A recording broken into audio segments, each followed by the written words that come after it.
Então, como eu disse, nesta noite nós vamos estar meditando neste tema que eu já ensinei aqui há um tempo remoto, um tempo atrás, só que eu não trouxe tantos detalhes quanto vou trazer nesta noite.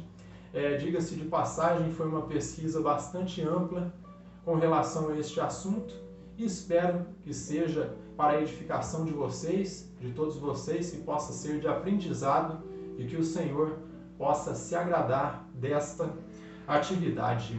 Então, sem mais delongas, abra comigo a Escritura, a Palavra de Deus, em Gênesis, no capítulo 6, de versículos 1 até o 6. Vamos ler apenas os 6 primeiros versos, porque é daqui que nós tiramos o assunto em questão. E diz assim: como se foram multiplicando os homens na terra e lhes nasceram filhas, vendo os filhos de Deus que as filhas dos homens eram formosas, tomaram para si mulheres, as que entre todas mais lhe agradaram. Então disse o Senhor: o meu espírito não agirá para sempre no homem, pois este é carnal, e os seus dias serão 120 anos. Ora, naquele tempo havia gigantes na terra, e também depois, quando os filhos de Deus possuíram as filhas dos homens, as quais lhes deram filhos, estes foram valentes, varões de renome na antiguidade. Viu o Senhor que a maldade do homem se havia multiplicado na terra, e que era continuamente mal todo o desígnio do seu coração. Então se aborreceu o Senhor de ter feito o homem na terra, e isso lhe pesou o coração. Amém? Até aqui a leitura da Palavra de Deus. Então nós temos aqui Gênesis capítulo 6, de versículos 1 até o 6. Uma coisa que nós temos que notar aqui, que diante dessa escritura, meus irmãos, existem muitas interpretações. E eu já trouxe aqui para vocês, um tempo atrás, não sei se vocês se lembram, 3 interpretações a respeito desse texto. Eu vou falar apenas de 2 aqui. Uma é a que eu apoio, e é a mesma que o Dr. William Souto Santiago apoia em seus ensinos também. E a outra é aquela que eu vou me prontificar a refutar nesta noite. Então, a primeira posição que eu quero apontar aqui para vocês, existe teólogos e inúmeros estudantes da Bíblia que interpretam aqui os Ben Elohim, os filhos de Deus, como sendo anjos. E quais anjos seriam esses na concepção deles? Anjos caídos, que posteriormente se personificaram como homens e ali tiveram relações ali íntimas, sexuais, com mulheres, e deste modo geraram seres híbridos ali, que seriam esses gigantes, esses valentes da antiguidade. Só que nós temos que notar o que o texto nos informa. Nós não podemos ficar com conjecturas, tentar imaginar o que Moisés queria dizer ali com Ben Elohim, quando ele escreveu esse termo aí no hebraico, Ben, filho, Elohim, Deus ou deuses. Então, no caso ali, seriam filhos de Deus. Então, nós não devemos conjecturar o que ele queria dizer com filhos de Deus ali. Do mesmo modo que você vai encontrar esse termo aí, Ben Elohim, ali no livro de Jó, no capítulo 1, sendo aplicado a anjos. Mas nós estamos falando aqui de outro texto. Qual texto? Gênesis capítulo 6. E o autor de Gênesis é Moisés. E o que ele estava em mente aqui era outra coisa. Ele não estava expressando que anjos se tornaram em aparência de homem ali, tiveram relações íntimas com mulheres e se reproduziram. Nós temos com o que afirmar que o que nós encontramos aqui nesse texto é um quadro ali claro da situação de corrupção, violência e depravação que os seres humanos se encontravam nesse período de nossa história. Então, em momento algum, parece tratar-se de seres ali angelicais ou seres sobrenaturais, seres extraterrestres que não pertencem a este plano. E o porquê? O meu primeiro argumento para refutar essa ideia de que aqui eram anjos é o seguinte: nós temos 6 versículos aqui, meus irmãos. E nos 6 versículos, o profeta Moisés ele repete o verbo ali no hebraico Adam. E o que é Adam? É homem. E nesse sentido, nos 6 versículos que nós estamos lendo ali, ele repete a palavra homem. E nesse sentido, uma leitura meia superficial aqui, você já tem o discernimento que ele está falando de seres humanos. Ele não está falando de anjos, de pessoas fora desta terra. Pelo fato dele repetir 6 vezes a palavra ali no hebraico Adam, que, como eu disse, se refere ao homem. Esse nome aí, Adam, significa homem. Então é repetido o verbo hebraico aí, Adam, que significa homem, e deste modo a interpretação da palavra Ben Elohim, ou seja, filhos de Deus, como sendo anjos, é um equívoco, devido à interpretação natural deste texto, porque nós entendemos aqui que ele está falando de seres humanos. Então seria um equívoco interpretar como sendo anjos aqui, pois a interpretação natural do nosso texto nada sugere estar falando de anjos. Pelo contrário, aponta mais para estar tratando com seres humanos do que outra interpretação. E se você pegar aqui o epígrafo, o título da leitura em minha Bíblia diz o seguinte aqui, ó: a corrupção do gênero humano. Então, era a corrupção do gênero humano que Moisés está retratando aqui. Em momento algum ele está fazendo referência a anjos. Então, e deste modo, Ben Elohim não faz referência a anjos caídos, se unindo com mulheres para gerar filhos, pois anjos, independente de sua situação, preste atenção no que eu vou dizer aqui, independente se ele é um anjo caído ou se ele é um anjo ali que está com Deus, um anjo que é perfeito e reto, ele continua sendo um ser assexuado. E o que quer dizer isso? Ele não possui gênero sexual. E por quê? Pelo fato dele não ser, o anjo não pertencer a uma raça.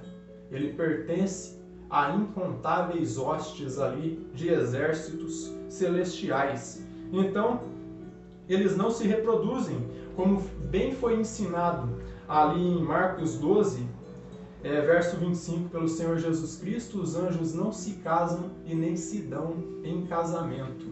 Alguém pode pegar e me perguntar: mas pastor, o anjo caído ele não ficou depravado? Ele não entrou em imoralidade? Ele se tornou imoral sim, mas não muda a situação dele como sendo um ser sem gênero sexual, sendo um ser que não pertence a uma raça. Ele continua sendo um ser que pertence a hostes. E já já nós chegaremos a essa questão. Então, anjos não se casam, pois são hostes. Não são uma raça. Veja aqui em Hebreus, no capítulo 12, o que o apóstolo Paulo ele nos diz em referência a isto. Ó. Preste atenção no que ele diz aqui. Ó. Hebreus, capítulo 12, versículo 22. Ó. Diz o seguinte, ó: mas tendes chegado ao monte Sião, e à cidade do Deus vivo, a Jerusalém celestial, e a incontáveis hostes de anjos, e a universal assembleia. Então ele chama os anjos aqui de incontáveis hostes, de modo que, como eu disse, eles não são uma raça. Eles são seres aí que foram criados para adorar a Deus. Em algum momento, parte desses seres aí entraram em depravação, caíram da graça, mas continuam sendo seres assexuados, de modo que não há como um anjo ter nenhum tipo de relações com mulheres humanas. Então vamos seguindo aqui, ó. O autor da carta aos Hebreus chama de incontáveis hostes, ou seja, eles são um exército ou uma multidão de seres espirituais, mas não são uma raça como nós. Por mais que quando você olhe ali nas aparições de Miguel, de Gabriel, eram como que homens, mas estes homens não tinham definição ou gênero sexual. Era só a aparência, só aparentavam serem homens. Então, outro argumento que posso usar aqui é que nos comprovam que Ben Elohim, ou filhos de Deus, aqui em nosso texto, não são anjos, é aquilo que eu acabei de dizer um tempo atrás aí, que Moisés ele repetiu nos 6 versículos aí que nós lemos a palavra homem. E se ele está se referindo nos 5 versículos aí, nos 6 versículos que nós lemos ao homem, então está falando de seres humanos ou está falando de anjos? Corretamente estaria falando de seres humanos. Não é assim que nós entendemos?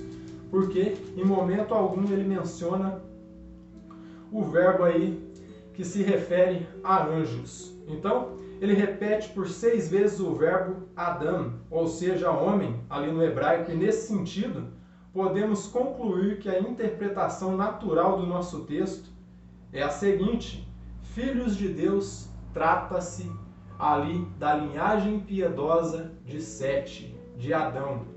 E filhas dos homens ali trata da descendência caída e depravada de Caim.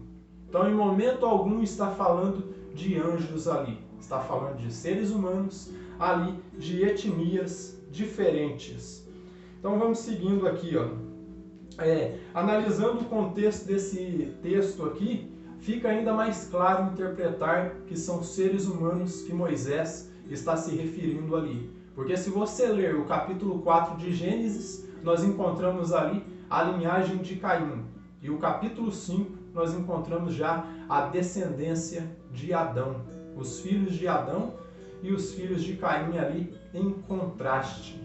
Então esses capítulos aí 4 e 5 já são uma preparação para aquele que fosse ler esse texto e interpretar o que viria no capítulo 6. Então, para você entender corretamente o capítulo 6, primeiro você tem que ler o capítulo 4 e o capítulo 5. E desta forma, você vai interpretar desta forma que eu estou dizendo aqui, que trata-se de seres humanos. Então, trata-se ali da linhagem de Caim e a linhagem ali da descendência de Adão. Então, são 2 descendências que Moisés está tratando ali. E no versículo 3, aqui eu já expus os versos 1 e 2. Agora vamos ao verso 3. Ó. Então disse o Senhor: o meu espírito não agirá para sempre no homem, pois este é carnal, e os seus dias serão 120 anos. Então vamos seguir destrinchando aqui esse texto maravilhoso. Aqui nós encontramos o Criador declarando que o homem, a partir daquele momento, que o tempo para o homem, a partir daquele momento, seria de 120 anos, que pode ser entendido que esse período aí seria os anos que o Senhor teria paciência com o ser humano até que chegasse o dilúvio. Em momento algum ele está dizendo ali que o homem passaria a viver 120 anos a partir daquele momento que ele está falando essas palavras. O que ele está dizendo ali é que esse período de 120 anos seria o período de paciência que Deus teria com os seres humanos até que o dilúvio chegasse. Então, ou seja, depois de 120 anos viria o dilúvio. E até ali chegaria a paciência do Criador. E nesse sentido, não deve ser entendido que a partir dali o ser humano duraria apenas 120 anos. Mas é para ser entendido que a paciência de Deus, do Senhor, do Criador, duraria 120 anos.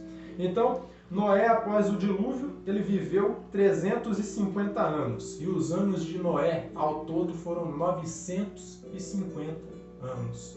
Então, depois do dilúvio, ele viveu ainda mais 350 anos.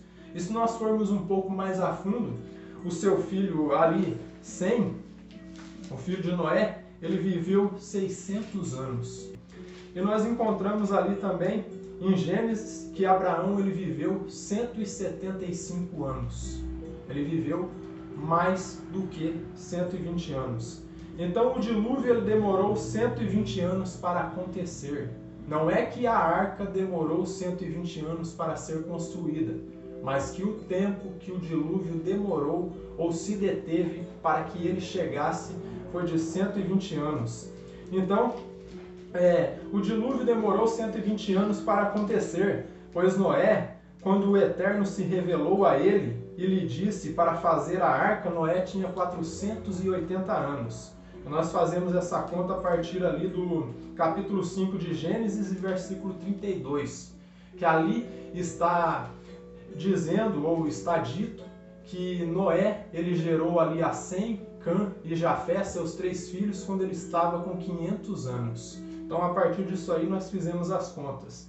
E outra conta que dá para fazer para saber que ele tinha essa idade aí de 480 anos é o seguinte: quando o dilúvio chegou, Noé já estava com 600 anos.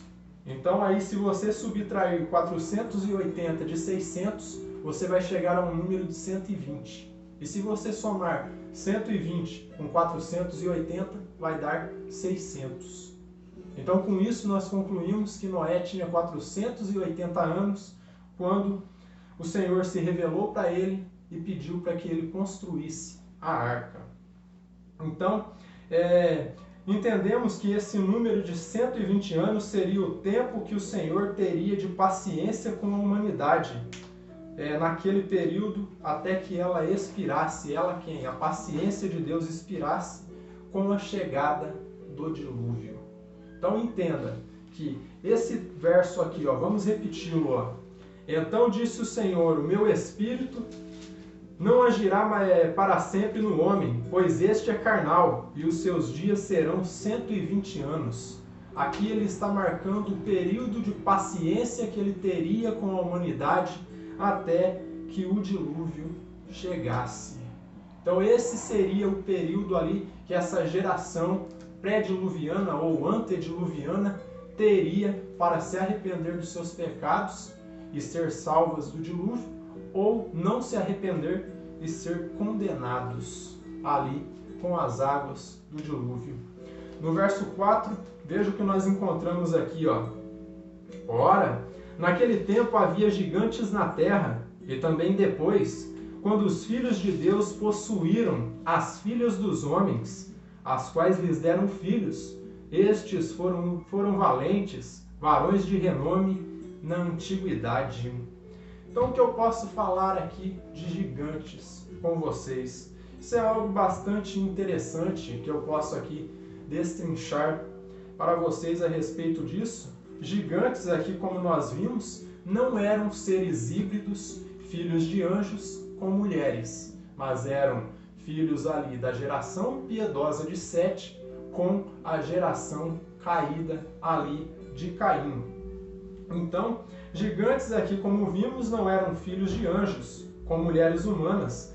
Então, gigantes aqui, como nós vimos, não eram filhos de anjos com mulheres humanas, mas seres humanos comuns que tiveram um crescimento exagerado, nada de extraordinário. E já já eu vou falar para vocês o porquê é nada de extraordinário. Pois os mais altos, meus irmãos, chegavam entre 3 e 4 metros de altura. Era o máximo que eles chegavam. Eles chegavam no máximo a 4 metros de altura. E na nossa sociedade aqui contemporânea, ou atual, ou moderna, como nós podemos chamar, tiveram homens que chegaram até quase 4 metros de altura. Já já estarei chegando neste assunto também. A palavra hebraica aqui para gigante é nefar, que significa ele caiu. A mesma palavra que nós encontramos aí em Números, no capítulo 13, versículo 33, aonde Moisés ali escolhe ali seus 12 espias e manda até a terra de Canaã para ali dar uma investigada, analisar ali aquela terra para ver como que ela era. E lá eles disseram que encontraram homens que eram extremamente grandes, que eles diziam que para eles eram a aparência de gafanhotos perto desses homens. E nós sabemos que a altura máxima que esses israelitas chegavam era em torno de 1,60 m. Então você olhar para um homem de 2 metros de altura, Você tendo a estatura mediana de 1,60 m, você logo vai pensar, é um gigante, porque ele é muito alto para você. Então, é isso que nós encontramos aqui, ó. Então, segue dizendo aqui, ó. Voltam dizendo que a Terra era habitada por gigantes, Nefar, que significa que à vista deles, esses homens eram como gafanhotos. E o Golias, o Nefar, aí o gigante mais conhecido da Escritura, ele tinha uma estatura aí que não era tão assim extraordinária, como nós ouvimos aí muitas vezes.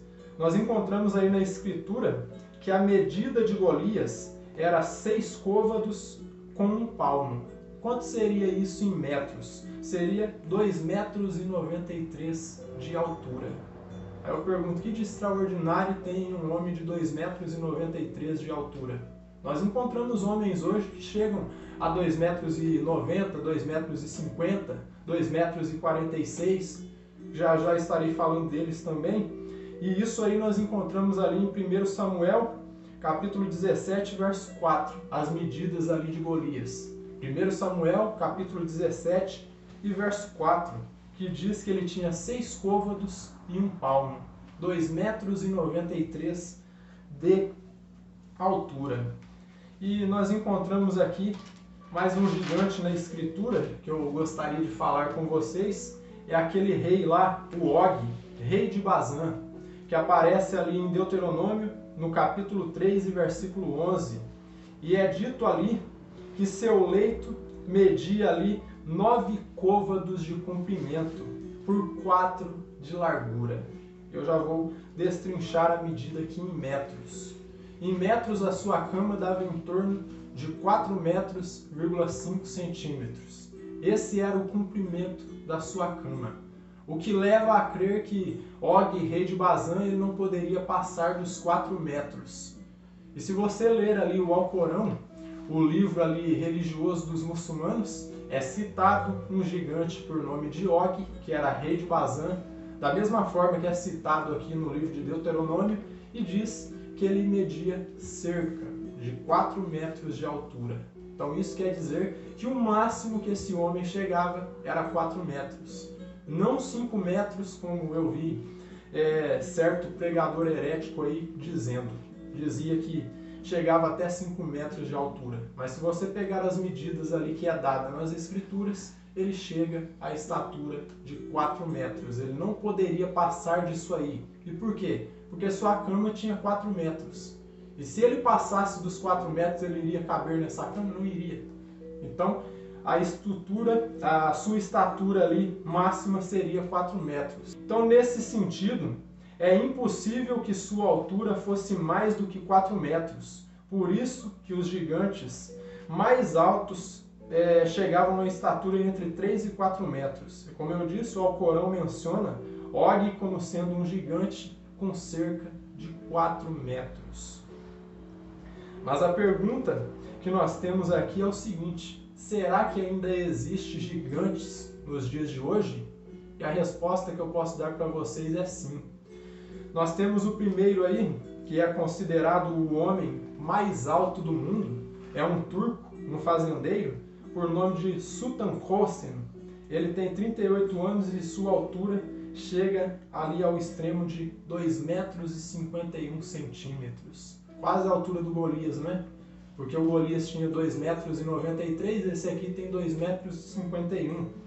Posso citar outro, nós temos um representante aí verde e amarelo também, um brasileiro. Seu nome aí, ó, vamos ver aqui, ó, Joelilson Fernandes da Silva. Sua cidade de nascimento é Taperoá, no estado do Pará. Ele tem 35 anos e a sua altura chega à marca de 2,37 metros de altura. Então nós temos alguns gigantes aí. E para fechar, nós temos um que já é falecido, é um chinês, Bao Xinchun. Este já é falecido. Sua altura chegou a 2,36 metros de altura. 1 centímetro a menos que o nosso gigante brasileiro, que tem 2,37. E vamos seguindo aqui, ó. Então eu citei esses apenas, pois a lista ela seria muito grande de pessoas que passam dos 2 metros de altura. Eu citei alguns aqui para que vocês tenham um quadro claro que esses gigantes que a Escritura cita, eles estão por aí ainda. Essa etnia de homens muito altos, muito avantajados em altura, eles estão por aí. Só que são seres humanos, não são filhos de anjos aí, como é apontado por alguns aí em suas teorias loucas e heréticas. Então, a lista ela seria imensa, devido à quantidade de pessoas existentes que existiram no planeta e que existem ainda. E para citar aqui um último desses gigantes, um americano chamado Robert Wadlow, nascido nos Estados Unidos, na cidade de Anton, ali no estado de Illinois. Ele nasceu ali por volta de 1917. Com 10 anos de idade, meus irmãos, esse homem ele já chegava à marca de 2 metros de altura. Com 10 anos de idade. Então imaginem bem a estatura de um jovem ali, de uma criança, com 10 anos de idade, já com 2 metros de altura. E quando ele faleceu, ele fechou ali a marca de 2 metros e 74 centímetros. Então, contando ali desse período ali de quando ele tinha 10 anos até o seu falecimento, ele cresceu mais 74 centímetros. Faltou pouco ali para crescer mais 1 metro para chegar aos 3 metros de altura. Então, até hoje esse homem aí, ele é reconhecido mundialmente como a pessoa mais alta de nossa sociedade moderna. Viram só que nós ainda encontramos gigantes por aí? E é uma coisa assim que é bem simples. Muitos podem pensar que é algo aí extra-humano, mas são seres humanos. Alguns com problema de saúde, outros não. Ele cresceu a essa estatura aí extravagante de 2 metros e 74 centímetros. Estive vendo fotos dele ali ao lado de seus pais, ele ficava quase com a altura do teto da casa. Então é uma coisa bem impressionante. Nós com uma altura aí mediana de 1,70 m, 1,80 m, ver um homem de quase 3 metros de altura, o que nós vamos falar? É um gigante. É um homem extremamente grande. Mas vamos seguindo aqui. Então, como eu disse, desta forma, entende-se que esses tais gigantes não eram tão colossais aí. Mas voltando à etimologia aqui da palavra Nafar, que é gigante em hebraico, que significa ele caiu. Essa palavra aí, Nafar, que é gigante, como eu disse, significa ele caiu, e em momento algum se refere ali a seres híbridos, como eu disse, de anjos com mulheres aí humanas. Versos 5 e 6. Vamos ver o que nós encontramos aqui, ó. Então se aborreceu o Senhor de ter feito o homem na terra, e isso lhe pesou o coração. Viu o Senhor que a maldade do homem se havia multiplicado na terra e que era continuamente mal todo o desígnio do seu coração. Então se arrependeu ou se aborreceu o Senhor de ter feito o homem na terra, e isso lhe pesou o coração. Vamos seguindo aqui. Aqui é demonstrado a reprovação do Criador ao ver que a maldade do homem e a depravação do homem havia aumentado. E em nossas traduções comuns aí nós encontramos a palavra que se refere ao sentimento que o Eterno, que o Criador teve ali como arrependimento. Mas nós vimos em outras escrituras que diz que o Senhor ele não é filho de homem para que se arrependa.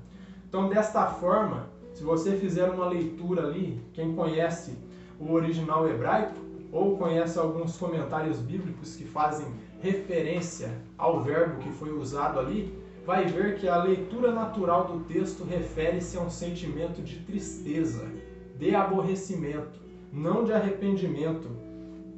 De modo que seria talvez mais correto traduzi-lo desta forma: e se aborreceu o Senhor de ter feito o homem. Não se arrependeu, mas se aborreceu, ele se entristeceu, ele ficou triste por ter feito o ser humano.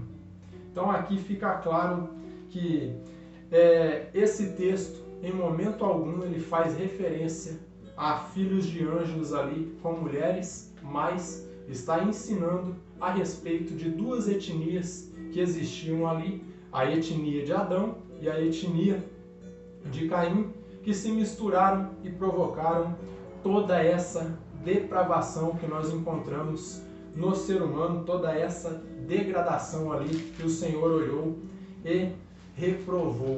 E o caso aí dos gigantes, dos valentes da antiguidade, vocês viram que trata-se de seres humanos, porque ainda hoje nós encontramos pessoas extremamente altas, com altura que ultrapassam os 2 metros de altura.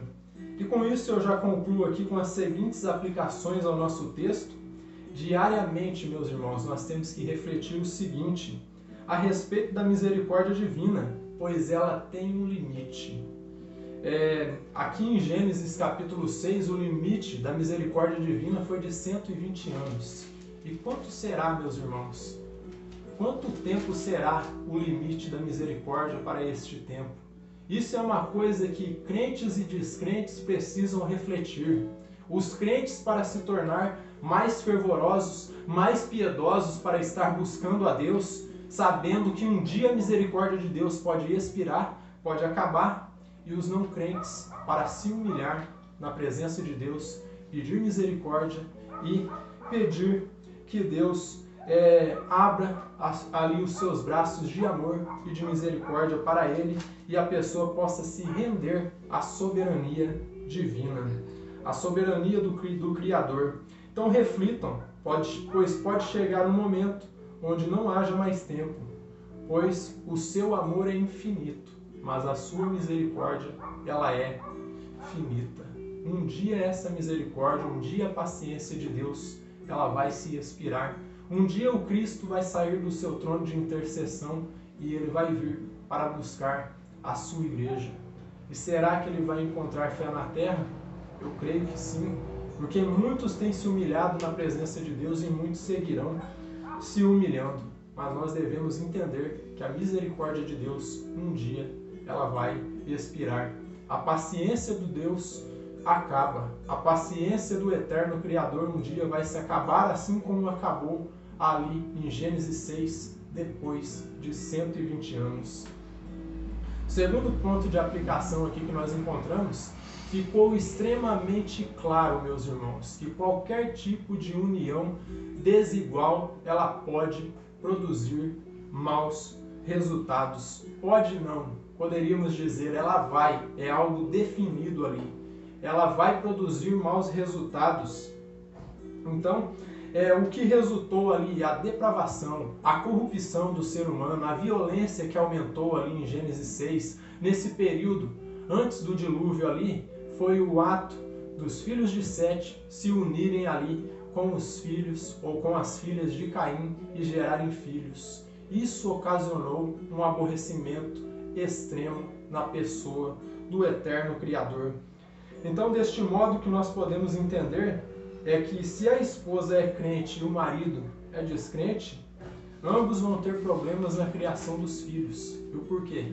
Porque a mãe vai querer ir por um caminho e o pai vai querer ir para o outro. E um outro aspecto aqui, se a esposa frequenta outra congregação e o pai frequenta outra, também terão ali problemas para educar os filhos. Porque hoje nós sabemos que igrejas diferentes têm interpretações diferentes das Escrituras.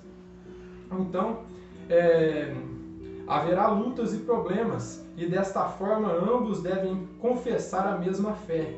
E isso, o fato deles confessarem a mesma fé, não vai evitar que eles tenham problemas ali no casamento, na criação dos filhos. Mas o fato de estarem unidos, unânimes, com um só pensamento, vai fazer com que eles passem pelas provações de uma forma bem mais suave do que passariam se estivessem separados, porque eles vão estar unidos em oração, vão estar buscando o mesmo Deus, vão estar tendo um entendimento mútuo ali, não vão ter problemas na interpretação das palavras bíblicas, porque eles estarão cooperando em uma mesma fé, estarão unidos e unânimes. Então, desta forma, os dois ensinamentos aí que nós tivemos nesse texto dizem que nós devemos estar submissos a Deus. Que o Eterno nos abençoe grandemente e que o Espírito de Deus possa falar aos nossos corações.